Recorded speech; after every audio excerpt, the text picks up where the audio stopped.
Chapter 12.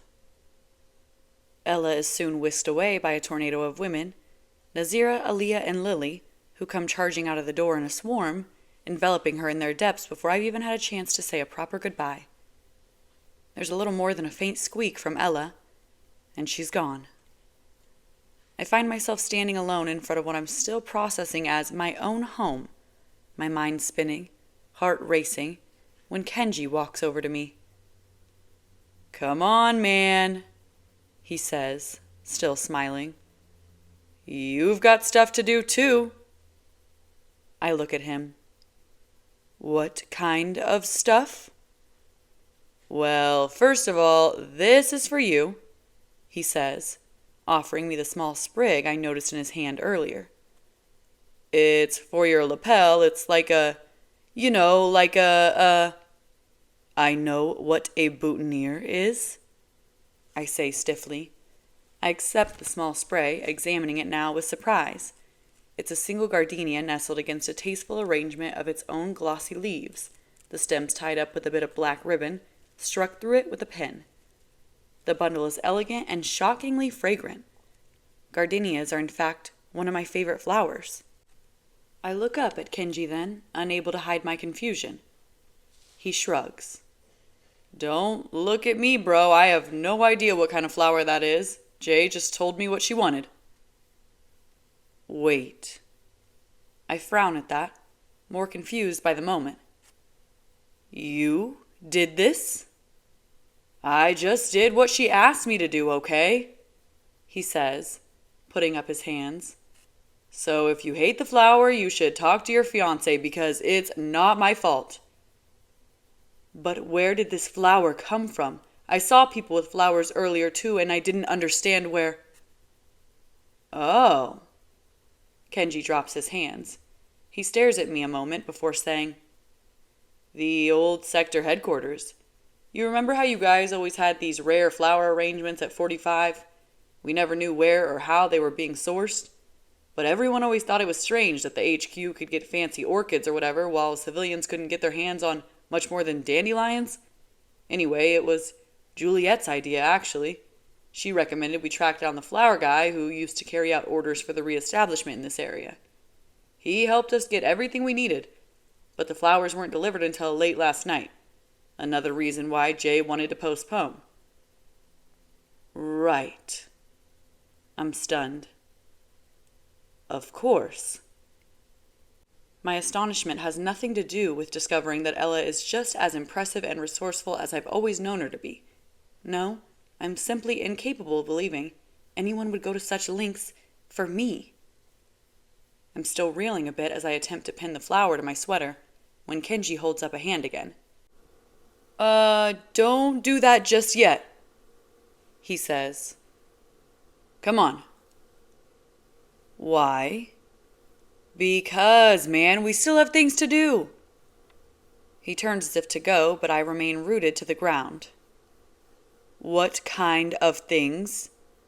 I ask. "You know." He makes an indecipherable gesture, frowning at me. "Wedding things?" I feel myself tense. "If the purpose of my question has not yet been evident to you, Kishimoto, allow me to be crystal clear now. I am asking you to be specific." He laughs at that. "Do you ever do anything anyone asks you to do without first asking a million questions?" "No." "Right." He laughs again. "Okay, well, Jay is probably going to be getting her hair and makeup done for a little while, which means you can help us finish setting up in the backyard. But first, Winston has a surprise for you." "No, thank you." Kenji blinks. "What do you mean, no thank you?" "I don't want any more surprises," I say, my chest constricting at the very thought. "I can't take any more surprises." "Listen, I can honestly understand what you might be feeling right now." He sighs. "Your head is probably spinning. I tried to tell her. I told her it wasn't a good idea to spring a wedding on a person, but whatever. She just does her own thing. Anyway, this is a good surprise, I promise. Plus, I can give you a little tour of your new place. It's this last line that uproots me from where I stand. There's a short set of steps leading up to the house, and I take them slowly, my heart pounding nervously as I look around. There's a sizable front porch with freshly painted beams and railings, a decent area to set up a table and chairs when the weather's nice. The large windows flanking the front door are accented with what appear to be functioning, pale sage green shutters, the front door painted to match. Slowly, I push open this door, which has been left ajar, crossing the threshold now with even greater trepidation. The wood floor underfoot creaks as I step into the front hall, the clamor and commotion of the room coming to a sudden, eerie halt as I enter. Everyone turns to look at me. The drumbeat in my chest pounds harder, and I feel for a moment afloat in this sea of uncertainty. I'm lost for words, having never been prepared in all my life to deal with such a strange scenario. I try to think then of what Ella would do. "Thank you," I say into the silence, "for everything." The crowd erupts into whoops and cheers at that, the tension gone in an instant. People shout congratulations into the din, and my nerves begin to relax. I'm better able to make out their individual faces. Some I recognize, others I don't. Adam's the first to wave at me from a distant corner, and I know then that he's got his free arm wrapped around the waist of a young woman with blonde hair. Aaliyah. I remember her name. She's a painfully quiet girl, one of the troupe who collected Ella earlier, and one of Winston's friends. Today she seems unusually bright and happy. So does Adam. I nod at him in response, and he smiles before turning away to whisper something in Aaliyah's ear. James appears then, almost out of nowhere, tapping Adam on the arm aggressively, after which the three of them engage in a brief, quiet discussion that ends with Aaliyah nodding fervently. She kisses Adam on the cheek before disappearing into a room just down the hall, and I stare at the door of this room long after she's closed it.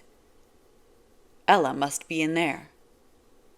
For what feels like a dangerously long time, I feel paralyzed in place, studying the imperfect walls and windows of a home that's mine, that will be mine today, tonight, tomorrow. I can't believe it. I could kiss its rotting floor. "Follow me," Kenji says, his voice stirring me from my stupor. He leads me through the small house as if he's walked these paths 100 times, and I realize then that he has. All these days he's been working on this project. For Ella. For me.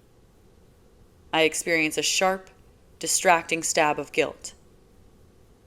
"Hello?" Kenji waves a hand in front of my face. "You want to see the kitchen or no? I mean, I don't really recommend it because the kitchen probably needs the most work, but hey, it's your house." "I don't need to see the kitchen." "Great, then we'll just get right to it. Winston first, then the backyard. Sound good? You never seem to have a problem working in a suit, so I don't think it'll be a problem for you today, either." I sigh. "I have no problem assisting with manual labor, Kishimoto. In fact, I would have been happy to do so earlier." "Great, well, that's what we like to hear." Kenji slaps me on the back, and I grit my teeth to keep from killing him. "All right," he says. "So I'm not going to torture you with any more unknowns because I don't think you actually like surprises. I also think you're probably the kind of guy who likes to be able to pre-visualize stuff, helps manage the anxiety of not knowing things, so I'm going to walk you through this step by step. Sound good?" I come to a sudden stop, staring at Kenji like I've never seen him before. "What? What do you mean, what? How did you know that I don't like surprises? Bro, you're forgetting that I watched you have an actual panic attack." He taps his head. "I know some things, okay?" I narrow my eyes at him. "Okay, well..." He clears his throat. There's also this doctor we're working with now, one of the ladies leading the exit evaluations for the asylum residents, and she's like crazy smart. She's got all kinds of interesting things to say about these patients and everything they've been through. Anyway, you should talk to her. We had a patient who was cleared, healthy, fine, totally normal to be returned to their relatives, but this dude couldn't get on a plane without having a major panic attack. The doctor was explaining to Sam that for some people, getting on a plane is terrifying because they have to be able to trust the pilot to control the plane, and some people just can't trust like that. They can't cede control. Anyway, it made me think of you. I deeply loathe this comparison, and I tell him as much. I am perfectly capable of getting on planes, I point out. Yeah, I know, but you know what I mean, right? Generally? No. Kenji sighs. I'm just saying that I think it probably helps you to know exactly what's going to happen next. You like being in control. You don't like not knowing things. You probably like to imagine things in your head before they happen. You had a single conversation with a doctor and now you think you're capable of psychoanalyzing me? I'm not. Kenji throws up his arms. You know what? Whatever. Let's go. Winston's waiting. Wait. Kenji looks up at me, irritation written all over his features. What? There might be a small grain of truth in what you said. A very, very small grain. I knew it, he says, pointing at me. I told her that, too. I was like, wow, you should really talk to this one guy we know. He could use a lot of help working through some... You didn't. A muscle jumps in my jaw. Tell me you didn't actually say that to her. I did, too, say that to her. She was a smart lady, and I think she might have some really interesting things to say to you. She was talking about some of these inmates and the problems they were facing, and I was like, oh my God, you could be describing Warner right now. I see, I say, and nod. I should just kill you here, shouldn't I, in my own house, on my wedding day. It could be your gift to me. This, right here. He throws out his arms. This is a perfect example. You don't know how to problem solve without resorting to murder. How do you not see this is an issue? He shakes his head. I don't know, man. You really might want to consider. I take a sharp breath, staring up at the ceiling. For the love of God, Kishimoto, where is Winston and what does he want with me? Did someone say my name? Winston pops his head out of a door in the corridor ahead. Come on in. I'm all ready for you. I shoot Kenji a scathing look before retreating down the hall, peering into the new room with some concern. It appears to be some kind of bedroom, though it's in desperate need of work and paint. Winston has set up what appears to be a small command center, a dingy folding table displaying an artfully arranged selection of ties, bow ties, cufflinks, and socks. I stare at it, beginning to understand, but I'm distracted by a strange, pungent odor that only seems to strengthen the longer I stand here. What on earth is that smell? I ask, frowning at the old wood paneling. Yeah, Winston says, shrugging.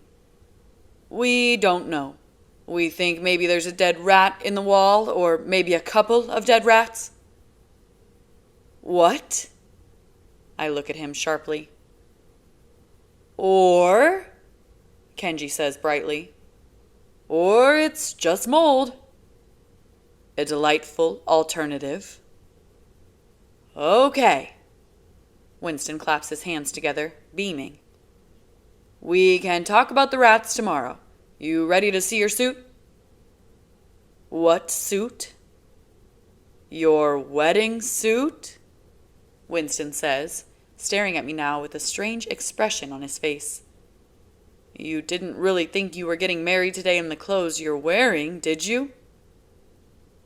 Not that they aren't nice clothes, Kenji adds. To be fair, I meet Winston's eyes. I haven't been able to predict a single thing that was going to happen to me today. How am I supposed to know that you'd managed to salvage my wedding suit from the wreckage?